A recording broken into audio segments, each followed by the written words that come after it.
Hola, ¿cómo están?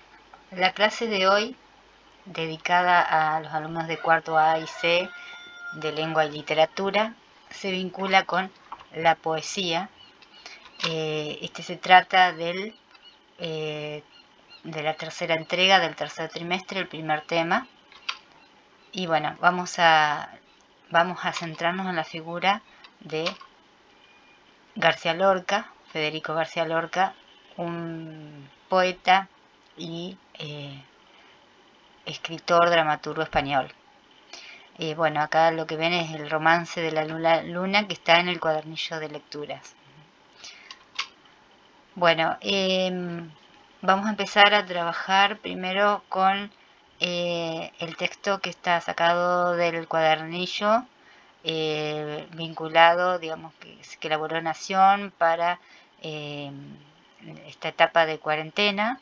Me pareció interesante rescatar aspectos que aparecen en este cuadernillo, que están muy bien explicados, además que retoma algunos aspectos que están en nuestro programa. Bueno, este texto comienza diciendo de que, bueno, la poesía, si bien uno lo relaciona con el arte y con algo que está quizás alejado de nuestro mundo cotidiano, en realidad está más cerca de lo que nosotros pensamos, y que incluso muchas de las figuras retóricas que son propias de la poesía también la utilizamos día a día sin darnos cuenta y sin saber que son figuras retóricas, ¿no? Bueno, hay algo vinculado con la poesía que es el lenguaje, ¿no?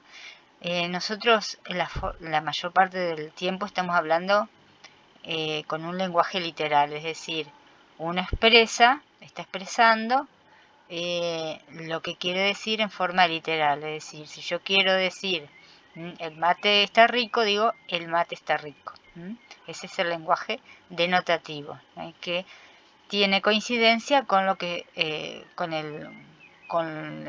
digamos, el mundo en el que vivimos, con lo que queremos expresar. Pero en la poesía vamos a ver que muchas veces el lenguaje denotativo es desplazado por el lenguaje figurativo o connotativo, que es aquel que relaciona a partir de una serie de imágenes expresivas, como por ejemplo las metáforas, las comparaciones, las personificaciones, lo que yo quiero expresar. Por ejemplo, si uno dice el corazón está partido, en el lenguaje literal podría querer decir de que, bueno, en el matadero o en el carnicero cortó un corazón de vaca en dos. En cambio, cuando nosotros decimos tengo el corazón partido, estamos tratando de expresar de que estamos tristes, de que hemos sufrido algún desengaño de amor, de que alguien nos ha herido y sentimos como si nuestro corazón estuviera partido. Pero literalmente no está partido porque si no, no podríamos vivir, ¿no? Entonces, ahí vemos cómo esta expresión no es una expresión literal, sino que es una expresión figurada. Y básicamente esta expresión es una metáfora. En realidad está diciendo, es como si tuviera el corazón partido. Pero además, en realidad es una sensación, un dolor tan grande, y que en realidad no es que nosotros lo vamos a relacionar con un órgano, sino que vamos a vincularlos con los sentimientos. Bueno, entonces esto es lo típico de la poesía, ¿no? Bueno, y acá justamente tenemos un fragmento en el cuadernillo del romance de la pena negra de Federico García Lorca, que bueno, este fragmento, esta estrofa, se extrajo del romancero gitano, publicado en 1928. Bueno, y dice, Soledad, qué pena tienes, qué pena tan lastimosa. Lloras, zumo de limón, agrio de espera y de boca.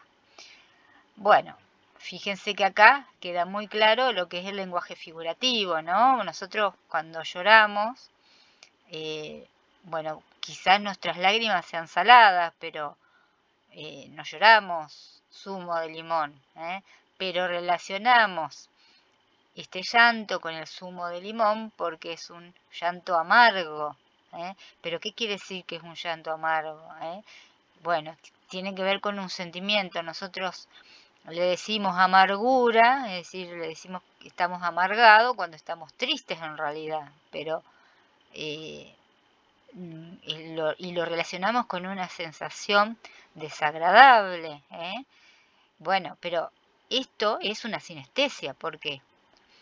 Porque nosotros estamos atribuyendo algo que tiene que ver con el sentido del gusto a un sentimiento que está relacionado con otra cosa, ¿no? Bueno, acá vemos entonces una tapa del Romancero Gitano, la portada, ¿no? Al parecer está la portada original del Romancero Gitano. Y bueno, acá fíjese que ya está la primera actividad, y dicen, indiquen cuáles serían los significados literales o denotativos de las siguientes expresiones. Bueno, las expresiones son: este calor me derrite, desde que se enamoró vive en la luna, siempre le faltan 5 para el peso, las películas de terror le ponen los pelos de punta, es un perro jugando a la pelota. Bueno, fíjense que acá entonces tenemos dos mensajes: el mensaje literal, ¿sí? Y el mensaje figurado, es decir, qué es lo que se quiso decir con esto de que este calor me derrite. Vamos a ver con un ejemplo, ¿no? En el caso de este calor me derrite, es decir, esto que está pasando no es literal, no es que me estoy derritiendo como si fuera un cubito de hielo y me voy a convertir en un charco de agua. Pero bueno, es una metáfora y a su vez es una hipérbole, porque una hipérbole es una exageración. Es decir, es tan fuerte el calor que es como si me estuviera derritiendo, como si fuera un pedazo de hielo que me estuviera derritiendo, ¿sí? Bien, entonces ese sería el mensaje figurado. En el caso del el último ejemplo es un perro jugando a la pelota.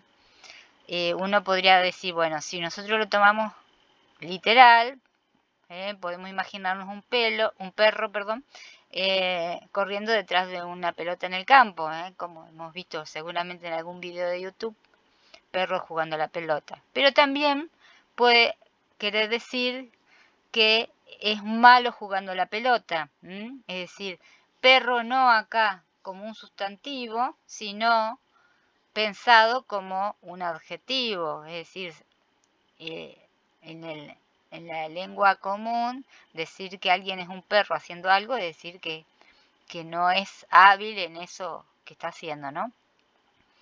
Bien, entonces la idea es que expliquen cada una de estas frases. Bueno, en la actividad número 1 entonces, que es, en realidad esta era la primera, pero está ubicada en forma diferente, dice: lean atentamente los siguientes versos e indiquen un significado literal y otro figurado de las palabras indicadas en negrita. Estuve en tu jaula, hombre pequeñito, qué jaula me das. Digo pequeñito porque no me entiendes, ni me entenderás. Bueno, este es un fragmento de un poema de la poeta argentina Alfonsina Storni, bueno, que fue publicado en el libro de poemas Irremediablemente, en 1919. Bueno, entonces acá la idea es que ustedes expliquen cuál es el significado de jaula y pequeñito en este contexto. ¿Es realmente, ella estuvo realmente en una jaula, como si fuera un pajarito? ¿O esa jaula es una jaula metafórica? ¿A qué se refiere con esa jaula? ¿Qué querrá decir? Y eso de hombre pequeñito, ¿qué quiere decir? ¿Que es un enanito, es pulgarcito, o es pequeñito en algún otro sentido? Bueno, la idea es que cada uno pueda explicar qué es lo que le parece a ustedes que quiso decir la autora. Lo mismo tienen que hacer con el siguiente poema. Dice: llueve otra vez detrás de mis frontales, entre oreja y oreja, nubes bajas, oscuras como cajas, se disfrazan de fieros animales. Bueno, este es un fragmento de una canción de Silvio Rodríguez, el cantautor cubano, se llama Llueve otra vez. Y bueno, la idea es que ustedes relacionen este fragmento con esta imagen que está acá, ¿ver? Y que digan, ¿qué quiere decir llueve otra vez detrás de mis frontales? ¿Está hablando de una lluvia literal o de una lluvia figurada? Bueno, acá están entonces las consignas. ¿En qué creen que se parecen la imagen y la estrofa, ¿no? De esta imagen que está acá con la estrofa. ¿En qué lugar del cuerpo se ubica la lluvia? ¿Cuál es el significado connotativo de llueve? Bueno, lo que sigue tiene que ver con otro aspecto de la poesía, que es el ritmo.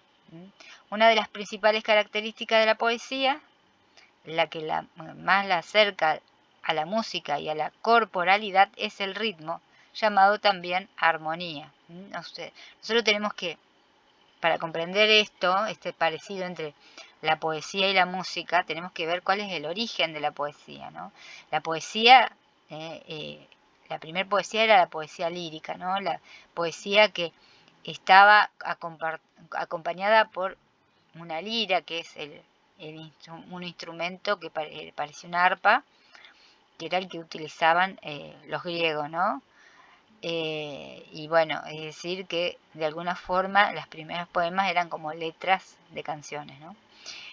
Bueno, seguimos. Elena Beristain, en su diccionario de retórica y poética, lo define como el efecto resultante de la repetición a intervalos regulares de un fenómeno conforme a su percepción. Hay ritmos visuales, la alternancia de las luces del semáforo, auditivos, que es la rima. Según su ejecución, hay ritmos físicos, el de remar, fisiológicos, el latir del corazón, naturales, el de las mareas, artificiales, el de la música y la poesía, que están relacionados. Es decir, cuando hay una repetición regular, decimos que hay que hay ritmo, ¿no? Bien. ¿Y cómo se puede crear el ritmo en la poesía? Bueno, a partir de la repetición en cierta altura del verso de una palabra, o en cierta altura del poema, ¿no?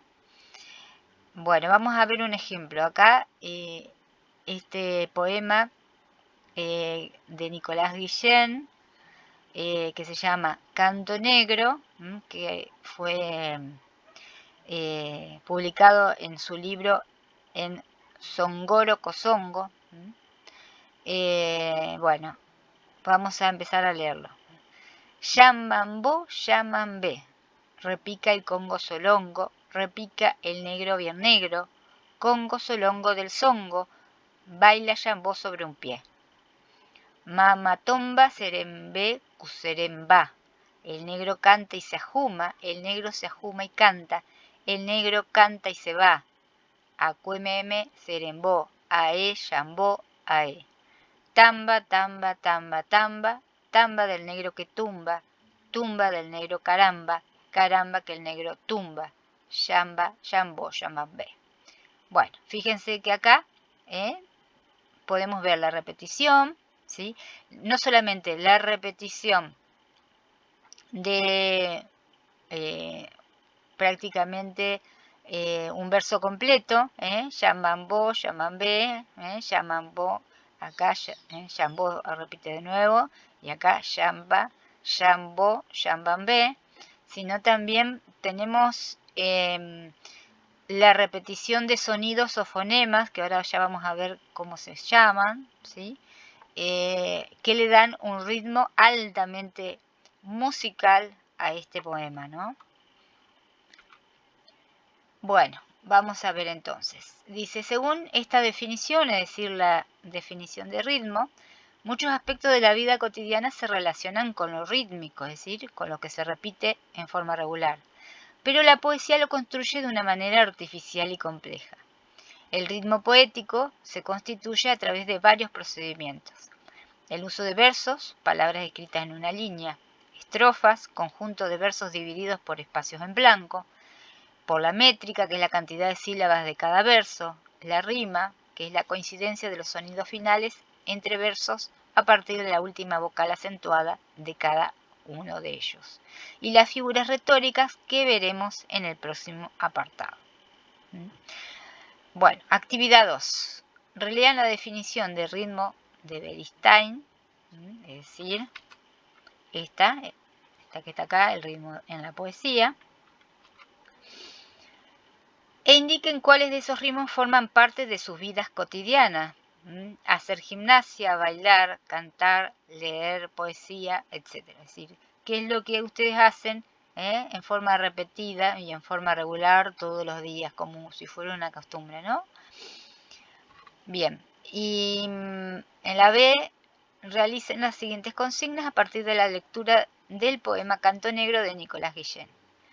Digan el poema en voz alta, acompáñenlo con palmas, canten y bailen, de qué manera se siente el ritmo en el cuerpo. Eso tienen que contestar. Busquen en el diccionario los diversos significados de la palabra tumba y expliquen su significado en los versos tamba del negro que tumba, tumba del negro caramba. El otro punto es los versos octosílabos, o sea, los que tienen 8 sílabas cada uno, son los más utilizados en la poesía española. La última estrofa tiene versos octosilábicos y rima consonante. La rima consonante es cuando rima tanto las vocales como las consonantes. Ya lo voy a explicar bien. Por ejemplo, tamba y caramba, tumba y tumba. Esos son rimas consonantes. Ambos recursos contribuyen a la creación de un ritmo muy marcado. Tomen esta estrofa como modelo y escriban una estrofa de versos octosílabos con rima consonante. Bueno, esta actividad es opcional. Es una actividad para aquellos que tienen cierta inclinación a escribir poesía o que tienen cierta experiencia en escribir canciones. Es decir, cuando digo opcional quiero decir que no es obligatoria. Bueno, las formas en la poesía. Otro de los elementos distintivos de la poesía es la concentración de gran cantidad de figuras retóricas o recursos expresivos en el pequeño espacio del poema. Aunque su uso no sea exclusivo, ya que también son empleadas por otros discursos, publicitario, político, cotidiano, etc., en la poesía se renueva de manera continua. Cuando alguno de esos recursos se reitera tanto que pierde su fuerza de sugerencia y se automatiza, el discurso poético genera nuevas imágenes, nuevas asociaciones para dar cuenta de la realidad que la rodea, ampliando siempre los límites del lenguaje. Este proceso creativo se logra mediante un trabajo interconectado entre diferentes planos del lenguaje. El plano fónico, que es el de los sonidos de las palabras. Las palabras, independientemente de su significado, valen por los sonidos en los que están constituidas. Ese sería el ejemplo del poema que acabo de leer, ¿no? Es decir, donde el sonido es mucho más importante que el significado. El plano morfosintáctico, acuérdense, sintáctico tiene que ver con las funciones de las palabras en la oración, con el análisis sintáctico, y morfo significa forma, es decir, esto tiene que ver con la forma que adquieren los versos, es decir, las oraciones, ¿no? Bueno, las palabras al conformar oraciones pueden quebrar el orden lógico, repetir estructuras o crear nuevos vocablos. Entonces, ese es el nivel de lo morfosintáctico. Y después está el plano semántico, que es el plano de la significación. qué es lo que significan las palabras, las oraciones o el poema en sí. En el plano semántico, las palabras se trabajan en sus múltiples posibilidades de significación y por medio de diversos procedimientos generan las llamadas figuras de pensamiento o figuras retóricas. Dentro de cada uno de estos planos hay muchas figuras retóricas de las que presentamos solo un pequeño grupo y después yo se los voy a completar con las que aparecen en el cuadernillo. Bueno, la anáfora es la repetición de la palabra inicial de 2 o más versos. Por ejemplo, repica el Congo solongo, repica el negro bien negro. Es decir, acá la anáfora se da en repica y la repetición es en las primeras palabras del verso. Entonces, ese sería un recurso fónico. Aliteración, otro recurso fónico, es la reiteración de uno o más sonidos a lo largo del verso. Busca efectos sonoros y visuales, por ejemplo, mis ojos sin tus ojos no son ojos. La repetición es el uso reiterado de una misma palabra, por ejemplo, tamba, tamba, tamba. Bueno, todas estas hasta ahora, las que venimos nombrando, son recursos fónicos, pero la metáfora es un recurso semántico, es decir, está vinculado con el significado. La metáfora es una de las figuras más reconocidas, consiste en la unión de dos términos, uno real y otro ideal o figurado, pero no están unidas por un nexo comparativo. El nexo comparativo podría ser como, o podría ser parece. Tus ojos parecen 2 estrellas. O tus ojos son como 2 estrellas. Bueno, esa es una comparación o símil. En cambio, en la metáfora, el nexo comparativo no está. Yo digo directamente, miro las estrellas que brillan en tu cara. Y no nombro los ojos, sino que el lector tiene que deducir que estoy hablando de los ojos. Bueno, acá vamos a otro ejemplo. Mis ojos sin tus ojos no son ojos, que son 2 hormigueros solitarios. El primer término es real y el segundo ideal. En tanto remite a un referente hormiguero que está vacío, solitario, abandonado, tal como lo manifiesta sentirse el yo lírico, la voz que narra las palabras del poema, ante la ausencia de la persona amada. Ya lo vamos a leer al poema. Bueno, y la antítesis es el empleo de antónimos, es decir, palabras, ideas contrarias, pero que están muy cerca, por ejemplo, están en la misma estrofa, ¿no? O en el mismo verso, blanco, negro, frío, calor, muerte, vida. Esas serían las antítesis.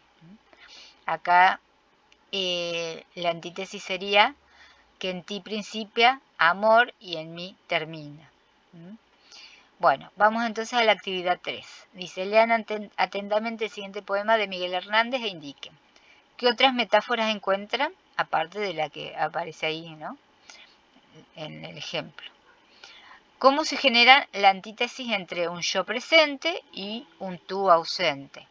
Busquen a lo largo del poema todas las oposiciones entre presencia, ausencia y lo que esa falta genera en el poeta, ¿no? O en el yo lírico. C. ¿Qué le sucede al yo lírico ante el alejamiento del ser amado? Bueno, la idea es que ustedes lean este poema, ¿no? Que aparece en el cuadernillo. La actividad número 4, lean atentamente el siguiente poema de Susana Tenón e indiquen. Este es muy fácil, solamente tienen que decir cuál es el tema del poema y qué relación tienen con las problemáticas. Bueno, dice problemáticas actuales de la sociedad, pero en realidad es una problemática que viene desde hace muchos siglos, y la diferencia es que ahora se está denunciando, visibilizando, que se está tomando como un problema. Bueno, la idea entonces es que ustedes lean ese poema y contesten esas dos preguntas. Bueno, esta parte está relacionada con los temas de la poesía.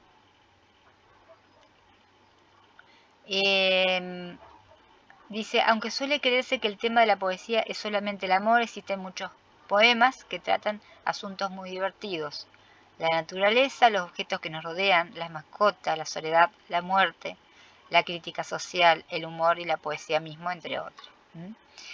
Bueno, la actividad 5 también es opcional. Dice, a continuación encontrarán una serie de instrucciones para escribir un poema.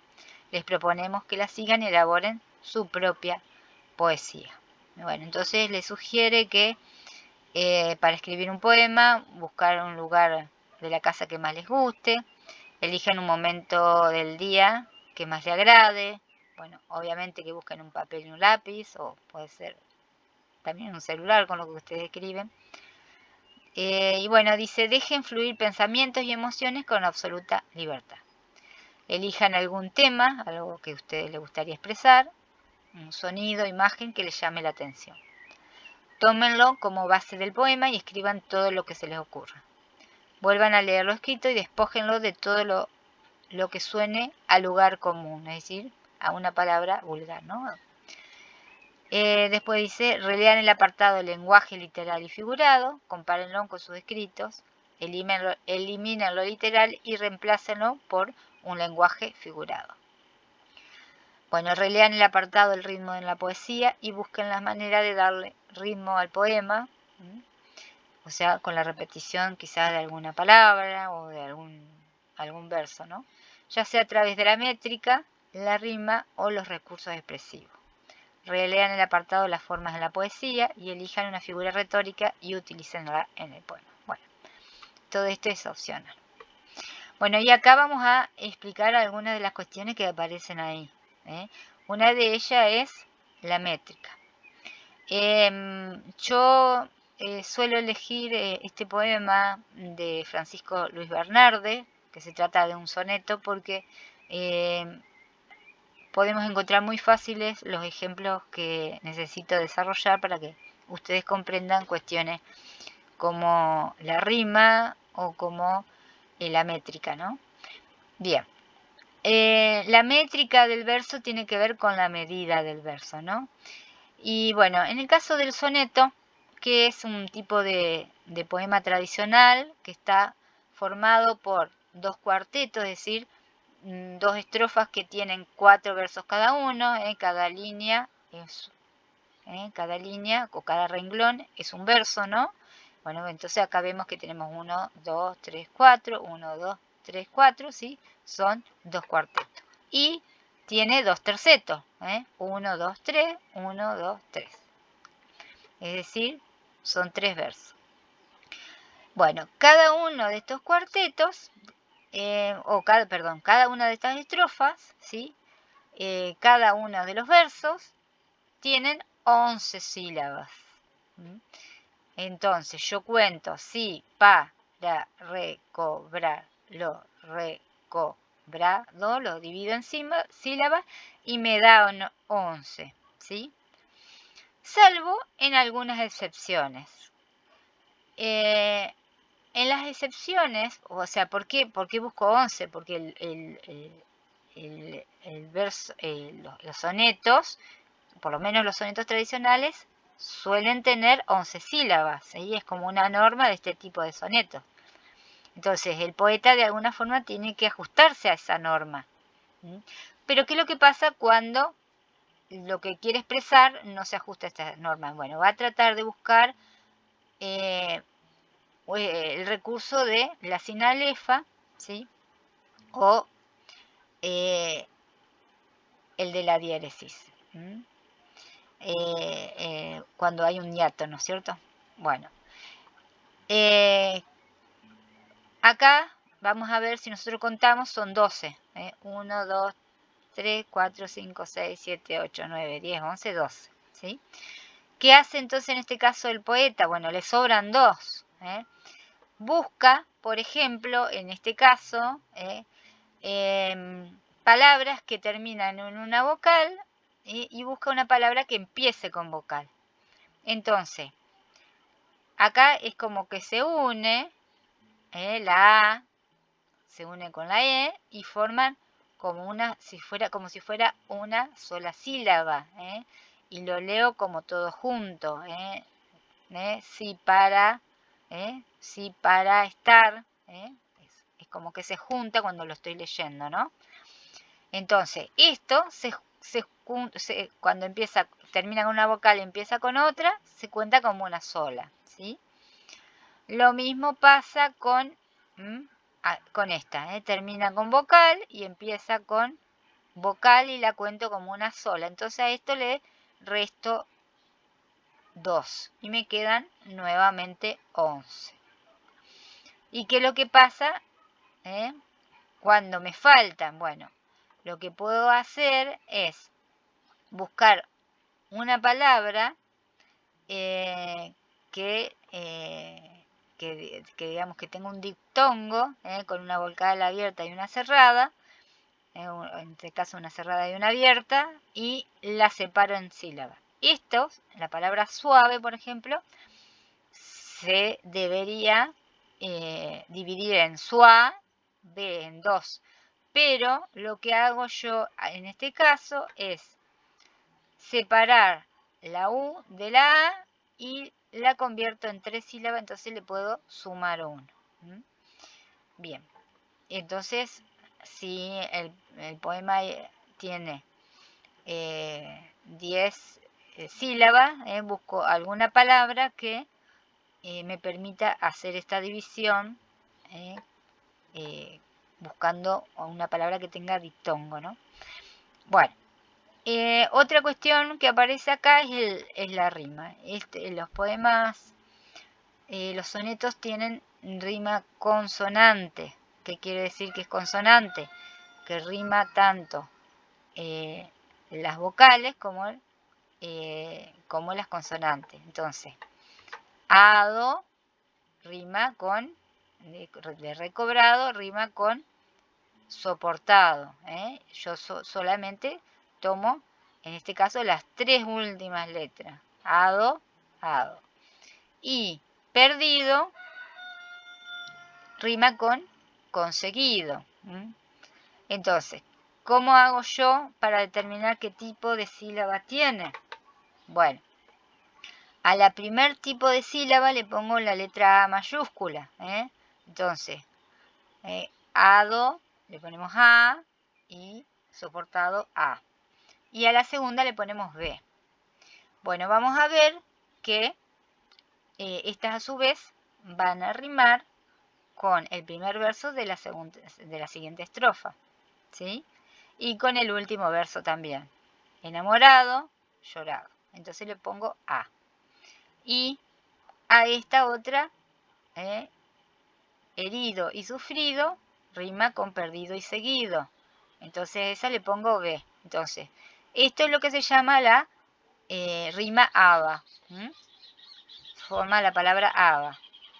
Bueno, y acá a veces la rima sigue, continúa. Por ejemplo, si yo siguiera este mismo criterio, por ejemplo, B le pondría a florido o a padecido. Le podría poner B acá en vez de D, ¿sí? Y bueno, y acá enamorado también, rima con comprobado, le podría poner acá también, ¿sí? Y entonces quedaría también A, B. Y a su vez, padecido rima con comprendido, y a este le puedo poner entonces también B. Y rima con florido, también le pongo con B. Y acá le puedo poner A también, porque rima con sepultado. Pero yo le puse así porque a veces las rimas de los sonetos también cambian en la tercera estrofa. Bien, entonces, esto con relación a la rima, ¿no? Cuando solamente riman las vocales y no riman las consonantes, estamos hablando de rima asonante. Bien, bueno, vamos a entrar entonces a la obra de Federico García Lorca. Bueno, fue un poeta y dramaturgo español. Dramaturgo quiere decir que escribió obras de teatro, muchas de ellas trágicas, pero también escribió algunas comedias. Bueno, que nació en 1898 y murió en 1936. Es decir, murió a los 38 años en forma trágica, es decir, fue asesinado por parte del gobierno dictatorial de Franco. Bueno, él fue perseguido por sus ideas políticas, por sus obras críticas, o sea, a partir de la literatura va a tener una posición crítica, ¿sí? Y digamos, su militancia también va a ser crítica del gobierno dictatorial, y bueno, a partir de eso es asesinado por la Guardia Civil, ¿no? Entre los temas desarrollados por este poeta español, bueno, él se va a ocupar mucho de todas lo que nosotros a veces llamamos como minorías, pero no necesariamente habría que reformular esa forma de llamar, ¿no? Porque a veces las minorías son las mujeres y las mujeres son más que los hombres, es decir, una forma de decir, ¿no? Las problemáticas de las personas marginadas, las mujeres, los homosexuales o los gitanos, la comunidad gitana, que era continuamente perseguida por el gobierno dictatorial, ¿no? Bueno, y todos los problemas vinculados a esta vida marginal. Bueno, acá aparecen 3 obras muy conocidas de él,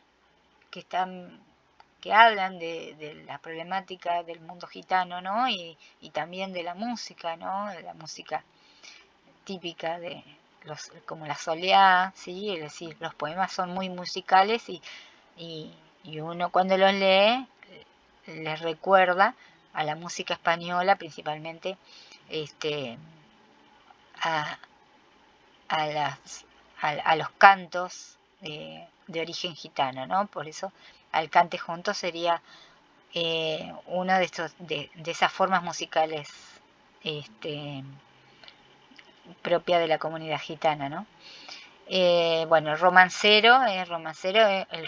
es un tipo de poema, ¿no? Que es octosilábico, bueno, tiene ciertas características, pero este es un romancero gitano, es decir, que aborda la temática del sufrimiento por lo que tenían que pasar los gitanos.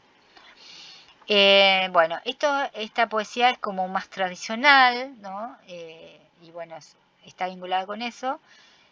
Fíjense, viñeta flamenca, ¿no? Es decir, el flamenco también es un baile de origen español, que tiene que ver con estos pueblos. Y acá hay la tapa de otra obra de él, que, que es una obra más moderna, más de vanguardia, que, bueno, de alguna forma expresa sus impresiones cuando él fue a Nueva York. Digamos, va a hablar sobre la cosificación de las personas, la indiferencia, el individualismo, la contaminación, la frialdad de la vida de la ciudad de Nueva York, ¿no? Bien, bueno, acá tenemos parte de su obra dramática, en este caso 3 tragedias. Una es, y que se la toma como una trilogía. Una es La casa de Bernarda Alba, la otra es Yerma, que aparece acá en esta etapa, aparecen como que están las 2 obras en el mismo libro, y la otra es la conocidísima Bodas de Sangre. Todas estas obras trágicas versan sobre las problemáticas principalmente de las mujeres que no podían elegir su propio destino, sino que los hombres de la familia, o en el caso de la casa de Bernarda Alba, la madre, elige cuáles van a ser los destinos de sus vidas, ¿no? Uno de los destinos es el casamiento, y dentro de ese destino no estaba el de elegir con quién te podías casar, sino que tu padre o tu madre te elegía de acuerdo a las conveniencias económicas, ¿no? Bueno, y eso llevaba a una represión de los deseos y finalizaba en una tragedia, en sufrimiento y en tragedia, ¿no? Podríamos resumir en esto lo que plantea en las tres obras. Bueno, y en el caso de Sherman, un poco la temática es otra, pero también tiene que ver con el sufrimiento de la mujer, ¿no? Bien, acá lo que vemos es dos símbolos de la poesía de Lorca, que es, uno es la luna y el otro es el puñal. La luna, de acuerdo a la digamos, a la visión gitana, a las creencias gitanas, la luna se vincula con la muerte. Por ejemplo, por lo general es un presagio de muerte, ¿no? Bueno, acá tenemos una figura que está vinculada con los bailes y el canto gitano, ¿no?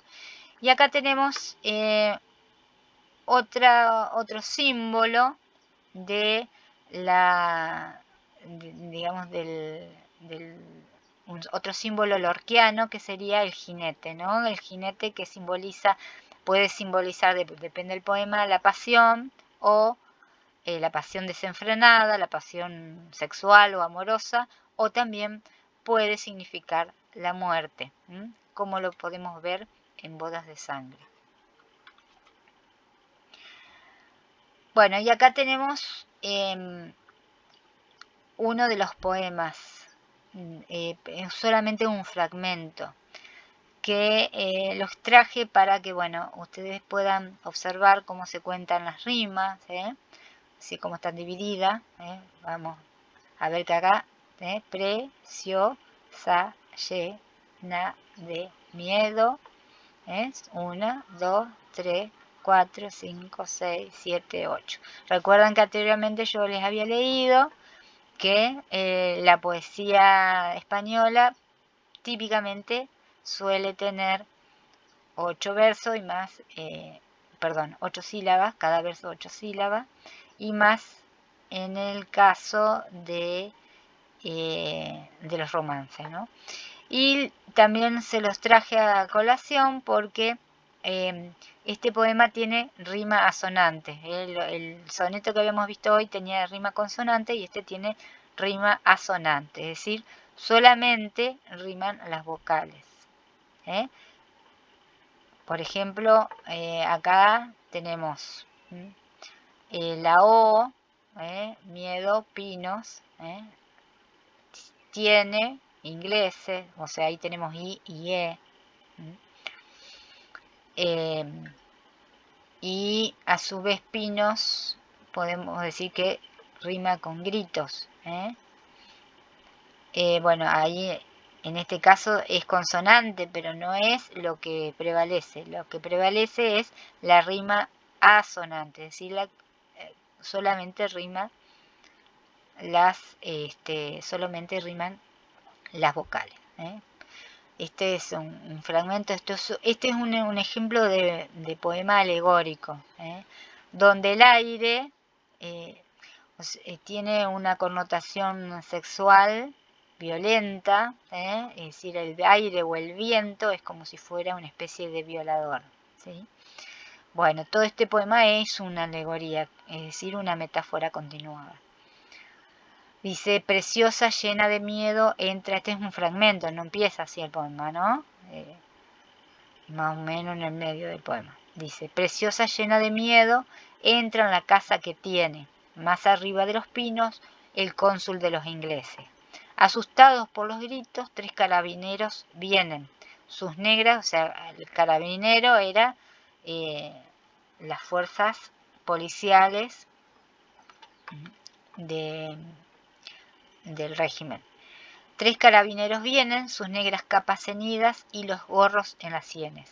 El inglés da a la gitana un vaso de tibia leche y una copa de ginebra que preciosa no se bebe. Y mientras cuenta llorando su aventura a aquella gente, en las tejas de pizarra el viento furioso muerde. Bueno, vamos a seguir entonces acá con el romance sonámbulo, ¿no? El romance, bueno, este sí está casi completo, este poema. Bueno, primero lo vamos a escuchar